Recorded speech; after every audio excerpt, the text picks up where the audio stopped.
พุ่นว่าง่ายเดี๋ยวฟังยากดิว่าง่ายฟังยากได้พุ่นบอกจนลงใจก็ได้ว่าให้ไม่ยาเสื้อก็ได้ดิโดยคันมันโทรหาย่าอีกก็สิเสื้ออยู่ว่าย่าก็ได้เจ้าแล้วบัดนี้แม่เอ้ยจักหน่อยเพราะว่าไม่ย่าข่อยสิเอาลูกลงน้ำนั่นฝากเงินมาเด้อข่อยเสียนบัตรให้ลูกว่ะก็ลูกชายอยู่นับมันสิลงอยู่แล้วเมนไปปะเนาะเอาไปผุนโฟมเอาไปผุนโฟมใหม่ดีก็ค่ายอยู่ดอกเนาะจักแล้วบ่จักน้ำเขาเฮาก็บ่ฮู้คนฮู้แต่หน้าบ่ฮู้ใจดีบ่ดีก็ดีก็ค่ายอยู่ดอกพอดีปัญญาๆแย่ๆก็พอดีปฏิปะขาตีตุลานก็ดี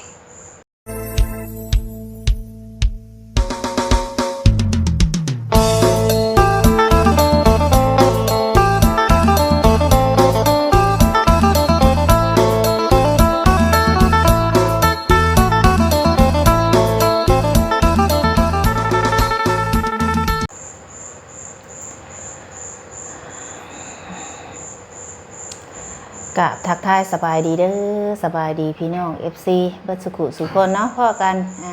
ในตอนเล่งพี่น้องเอ้ยมาฮอดบอนพักแล้วเนาะมาอยู่ของพักมาแต่ส่งหลานเคยกับหลานสาวแหละพี่น้องอยู่บ้านน้องเพิ่งเนาะเมืองวาปีแขวงสารวัตรนั่นแหละก็เลยกลับออกมาพักอยู่เลยกลับออกมาพักอยู่บ้านหน้าปุ้งพี่น้องเอ้ยบอนที่ว่าสบุญเคยพักนี่แหละมากับลูกชายทางพอดองเพิ่นก็บ่ได้ว่าให้ออกเพิ่นบ่ได้ให้ออกมาดอกพี่น้องเพิ่นอยากให้นอนอยู่เพื่อนเพิ่นนั่นแหละเพิ่นว่าแต่ว่าทางสบุญนี่ก็อยากมาเวียกพี่น้องเอ้ยสิเข้าไปมื้ออื่นแหละมาเวียกทางเฒ่าดองเพิ่นก็ไปหาเพิ่นก็โอ้ยพี่น้องจะแม่เพิ่นดีใจเนาะสบุญก็ดีใจไปเห็นแม่ดองเพิ่นก็ต้อนรับดีเพื่อนซ่านเพิ่นก็งามพี่น้องไอ้เฮือนก็งามคนก็น้ำใจงามเนาะเป็นแก้วเป็นดองสบุญก็ดีใจที่ได้มีแก้วมีดองอยู่ทั้งแขวงสารวัตรพี่น้องเนาะดีใจหลายที่ว่าได้มาฮู้จักลูกหลานมาสั่งครอบสั่งครัวอยู่พี่สบุญก็ได้ก็เลยกินข้าวกินน้ำอิ่มแล้วก็เลยออกมาบ้านพักเพราะว่ามันสิใกล้นี่ตื่นเช้ามาเฮาก็สิได้ไปพี่น้องเฮาก็พูดแหละสิไปเวียกบ้านบึงกลางพี่น้องเอ้ยสบุญอยากไปอัปเดตเบิ่งเรื่องซิมเนาะซิมที่ว่าสบุญเคยไปเป็นสะพานบุญให้ซิมบ้านบึงกลางพี่น้องว่าเพื่อนเฮ็ดฮอดไซหรือจังใดเนาะแบบว่า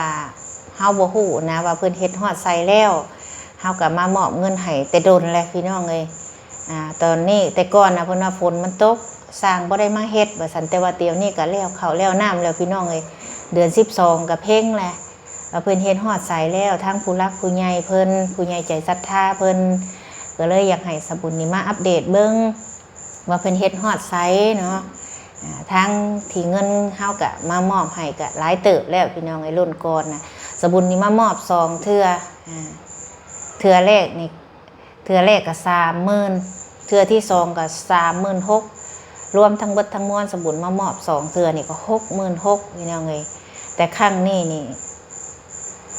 สบุญก็อยากมาเบิ้งผู้ใหญ่เพิ่นอยากให้สบุญมาเบิ้งว่าเพิ่นเฮ็ดฮอดไสแล้วเพราะว่าเงินน้ำเฮายังเหลือก็คือว่าที่ไว้สมทบค่าสร้างว่าสร้างเพิ่นเฮ็ดฮอดไสเฮาจังสิได้ฮู้นะพี่น้องเอ้ยว่าเพิ่นเฮ็ดฮอดไสหรือว่าเพิ่นบ่ได้ดำเนินการต่อบ่หรือว่าเพิ่นเฮ็ดบ่สิเฮาก็ยังบ่ฮู้เพราะว่าเฮาบ่มีไผติดต่อหาเฮาแบบนี้หั่นนะหรือว่าเพิ่นบ่ว่างบ่หรือว่าจังได๋เฮ็ดแล้วบ่หรือว่าบ่ได้เฮ็ดก็แบบเงียบไปนะทางเฮาโทรหาอยู่โทรหาทางบ้านเพิ่นก็ว่าเพิ่นยังยากเนาะยังยากทางแม่บ้านเพิ่นก็ได้เพิ่นว่าเพิ่นยังยากแบบเวียกบ้านการเมืองเพิ่นนั่นแหละสบุญก็เลยมาเลยบัดนี้เฮาโทรสิเพิ่นยากสบุญก็เลยสิเข้ามาเลยแบบว่าเฮาก็เลยแบบเพิ่นให้เพิ่นเฮ็ดเวียกเพิ่นซะทั้งเพิ่นก็เฮ็ดเวียกเพิ่นซะเพิ่นเวียกงานหลายเฮาก็เข้าใจอยู่เนาะเพิ่นเป็นแม่บ้านแม่ลูกบ้านหลายสบุญก็เลยสิเข้ามา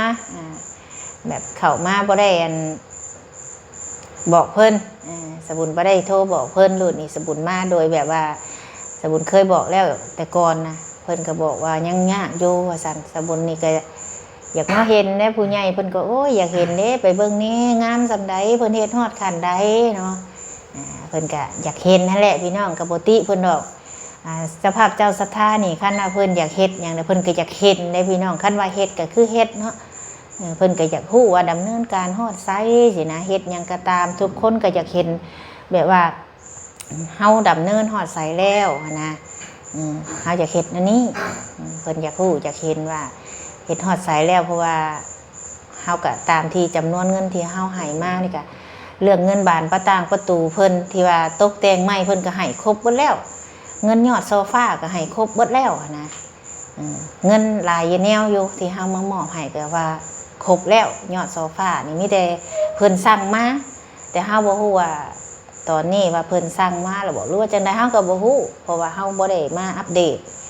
มื้อนี้มีโอกาสก็เลยเข้ามาเนาะสบุญก็มีแต่สิโทรนัดให้ทั้งท้องใสออกมานำพี่น้องเอ้ยสิเข้าไปเบิ่งไปอัปเดตเบิ่งมื้ออื่นเช้านี่เดี๋ยวสิโทรหาทั้งท้องใสก่อนเฮาก็ได้ว่าท้องใสเป็นจังไดนี่โทรใส่ท้องใสเบิ่งก่อนว่าท้องใสว่างแล้วบ่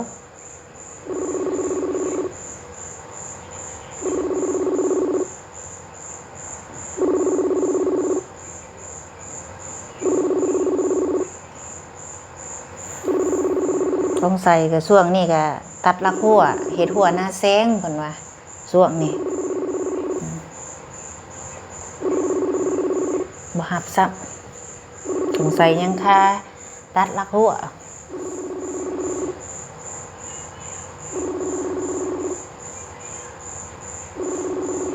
เพิ่นส่งคลิปเสียงมาถามว่าท้องใสเพิ่นเห็นว่าแม่มาฮอดใสแล้วเพิ่นว่านะก็เลยอยากโทรบอกแล้วบ่หับซับพี่น้องเอ้ย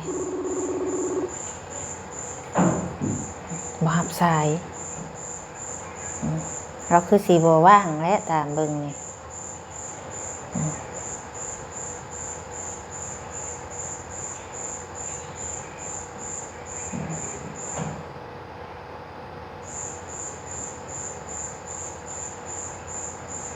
โทรบ่หับสายเป็นอย่างน้อทางท้องใสนี่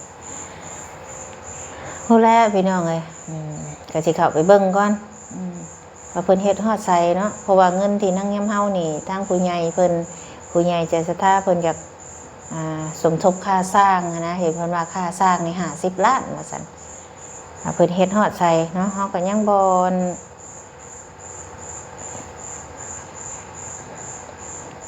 โทรใส่แม่แล้วลองเบิ่งบ่โทรใส่แม่ท้องใสโทรท้องใสบ่รับใส่ไปหาลักหัวคือคำแล้วโทรใส่ทางเมย์ท้องใส่ต้องเบิ่งก่อนว่างบ่ทางเมย์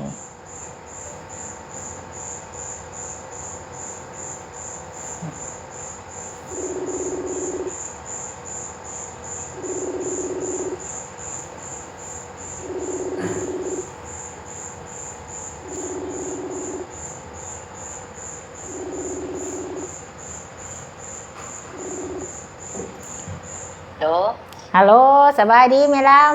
ำโดยแม่อยู่ไสเลยนี่อยู่นี่แหละอยู่อันหน้าปงนี่มาแหละแม่นพักอยู่หน้าปงนี่เดี๋ยวนี้เท่าท้องใสเพิ่นไปไสโทรเพิ่นคือบ่รับไปตัดพื้นไปตัดพื้นโดยว่าสิโทรบอกเพิ่นว่ามื้ออื่นเช้าอยากให้เพิ่นมารัดอยู่วัดนั่นแหละว่าอยากให้เพิ่นมารัดบอกเพิ่นแน่เด้อโดยเพิ่นมารัดอยู่หั่นก็ได้นะเป็นกับเขามาดอกเป็นจังไดทางบ้านนะอันทางที่ทุกข่อยเข้าปีกายนี่มันเที่ยวง่ายอยู่บ่จังแล้วบ่ได้ไปจักเทื่อแม่เอ้ยเห็นอยู่ว่ารถเขาเที่ยวรถเขาไปส่งปูนส่งทรายเขาแก่มาแต่ฝุ่นก็อินอยู่ดอกเขาแปลงแล้วบ่เนาะได้ยินว่าแป้งอยู่ดอกบ่ได้ตามบ่ต้องใส่บ่ต้องใส่ขี่รถไปเบิ่งถามเพิ่นเด้อคันว่ามันเป็นไปได้ก็อยากเข้าไปทางบ้านพุ่นแหละว่าคันว่าท้องใสมาก็ให้โทรมานี่ก็ได้พักอยู่หน้าปงมาแต่ส่งหลานเคยอยู่บ้านน้องพึ่งได้หลานเคยอยู่บ้านน้องพึ่ง คือจักอยู่บ่บ้านน้องเพิ่ง บ่ได้ไปจังคือ เมืองว่าปีแล้วนี่เข้ามาอันสิฮอดหน้าปงนี่ก็เลี้ยวไปทางสารวัตรนี่ โอ้ เป็นจังได๋อยู่ดีมีแห้งอยู่บ่ โดย เออกินข้าวแรงแล้วบ่นี่ ยังบ่ได้ยินเฮาก็มาแต่หางูโอ้ง่วงบ่เห็นบ่ โดย ง่ งัวไปจังคืออัก โอ้งัวกับกล้วยหมูสุดกล้วยหมูสุดกล้วยก็ไปถึงเสือกเลยฮะก็บ่พอซ้ํ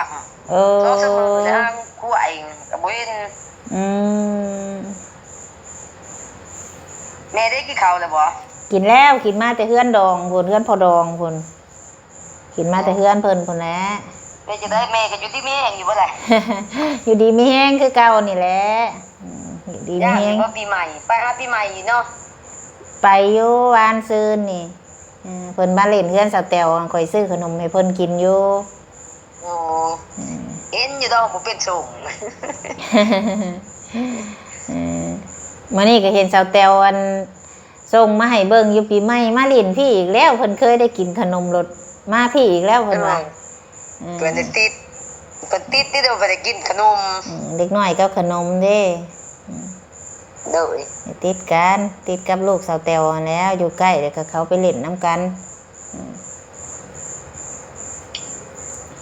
ไปหาเพิ่นอยู่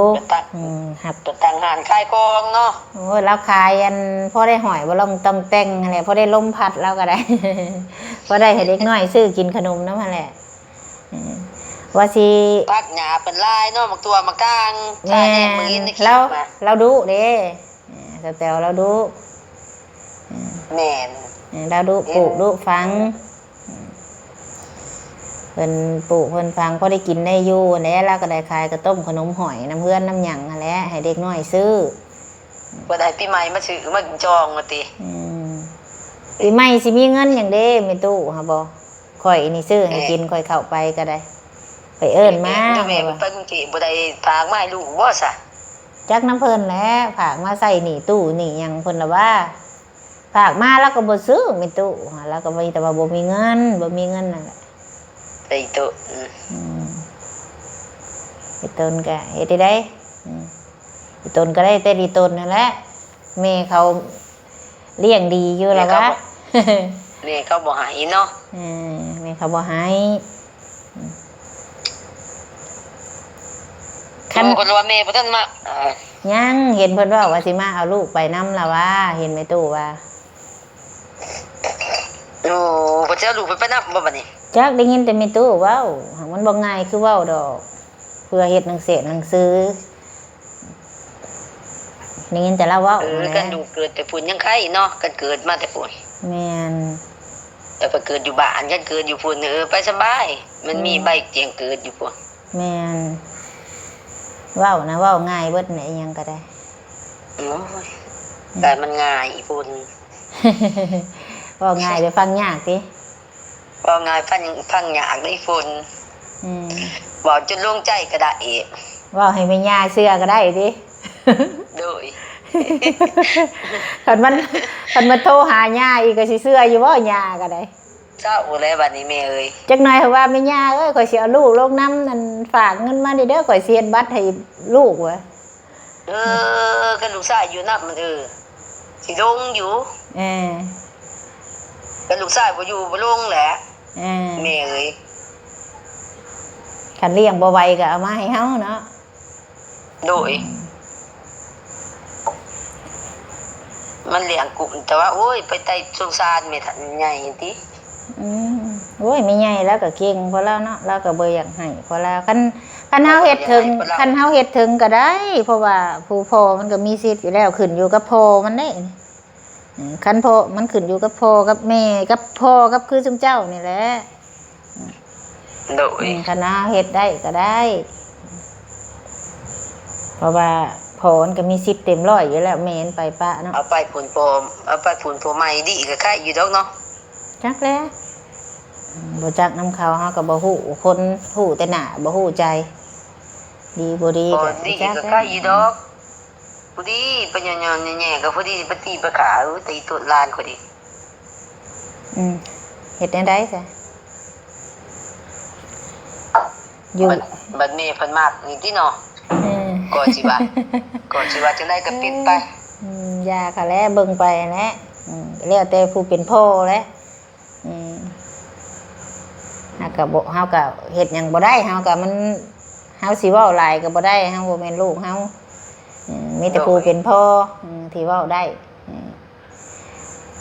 พ่อก็เว้าบ่ได้คือกันแต่พ่อก็เว้าคือๆกี้บ่เป็นสิว่าโอ้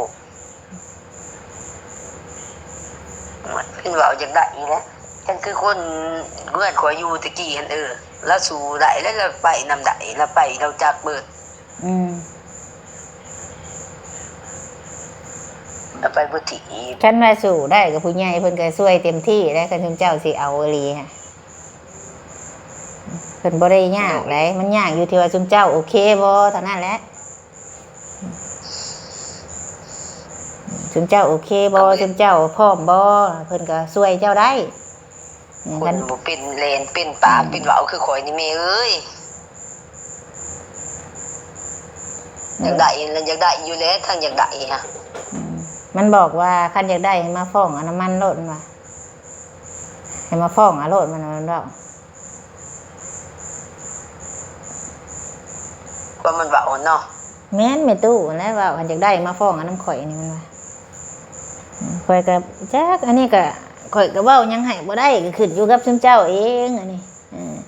คันซุมเจ้าโอเคบ่เท่านั้นแหละเจ้าพร้อมบ่เท่านั้นแหละขึ้นอยู่กับซุมเจ้าเองยุ่งยากพอดีโอ้ยมันบ่ฮอดผู้บ้านซั่นจ้าพุ่นบ่มันก็แนวมันแหละคันว่านั่นน่ะเฮาก็ถามเบิ่งคุยเบิ่งกับเอื้อยกับน้องเฮาหั่นแหละคันซุมเจ้าแบบนั่นน่ะคันซุมเจ้านั่นก็บ่เป็นหยังก็ย่ามิแต่บอกท้องใส่นี่เด้อคันมาเด้อมันโทรมาหาข่อยแน่เดี๋ยวสิพักผ่อนก่อนคันว่านั่นกับผู้แหละคันนั่นกับบางทีก็สิได้ไปเล่นบ้านอยู่คิดว่าจะไปเยี่ยมยามฮอดเทือนฮอดซ่านคือเก่าแหละคันว่าหนทางมันไปฮอดมันสะดวกสบายนี่ก็สิเอารถไปพุ่นเลยนะว่าท้องใส่ไปเลาะเบิ่งติโดจะสิมาเดึกบ้านบ่แล้วท้องใส่น่ะมันไปเลาะเบิ่งทางบ่ท้องใส่นั่นตอนนั้นน่ะแม่ถามอยู่บ่ได้ว่าเพิ่นไปเลาะว่าซั่นบ่ถามมันอยู่ว่ามันไปเลาะบ่ว่าถามมันแหละมันเขาแก่มัดได้ยามนี่ฮะหากเขาเห็นว่าท้องใสก็ไปเลาะเบิ่งในเด้อว่าบอกท้องใสอยู่หากบ่ฮู้ว่ามันไปหรือบ่เอ้าซะบอกมันก็ไปแล้วเนาะเอ้าซ้ำนี้แล้วสั่นมีแต่มาแล้วบอกมันโตมาอยู่ดีมีแห้งแม่อยู่ดีมีแห้งอยู่นี่แหละอยู่บ้านพักบ้านเช่านี่แหละตอนนี้ก็ได้โดยโอเคเด้อโดยพี่น้องไอ้เนาะท้องใสผู้อยู่ยังไปตัดฟืนตัดยังเข้าเตาอยู่ท้องใสก็ได้ก็เลยโทรกับลมทั้งเมย์เพื่อนนั่นแหละจักสิว่าจังไดฮะก็ได้เนาะแล้วก็ถามถึงลูกถึงหลานเราเนี่ยพี่น้องจักสิว่าจังไดสมบูรณ์ก็ได้อยากได้แต่บ่จักว่าโอ้ซันก็บ่จักความว่าเลยเฮาก็ได้ลูกหลานเพิ่นเนาะเฮาเว้าอย่างไรก็บ่ได้ก็แล้วแต่เพิ่นขึ้นอยู่กับพ่อกับแม่คือเฮานี่เป็นคนอื่นเห็นทางผู้รักผู้ใหญ่เพิ่นก็เว้ามาหลายคนอยู่เพิ่นก็คือที่เว้าไปแหละพี่น้องเนาะจักสิว่าจังไดจักผิดจักถูกสมบูรณ์ก็ได้คันว่าเว้าผิดก็ขอโทษขออภัยหลายๆพี่น้อง FC ทุกคนนั่นแหละขอโทษทั้งผู้รักผู้ใหญ่เพื่อนทุกคนแหละถ้าว่าเว้าผิดก็ได้เนาะสำหรับคลิปนี้ก็ประมาณนี้พี่น้องเมื่ออื่นไปบ้านบึงกลางไปเยี่ยมยามเบิ่งก่อนเป็นจังใดไปอัปเดตเบิ่งก่อนเนาะจังใดก็พ้อกันเมื่ออื่นพี่น้องมื้อนี้สมบูรณ์ก็สิพักพรซะก่อนเนาะลาพระจากไปแล้วพี่น้องฝากพ่อแม่พี่น้องติดตามแล้วก็ให้กำลังใจคือเก่าสำหรับคลิปนี้สบายดีเด้อ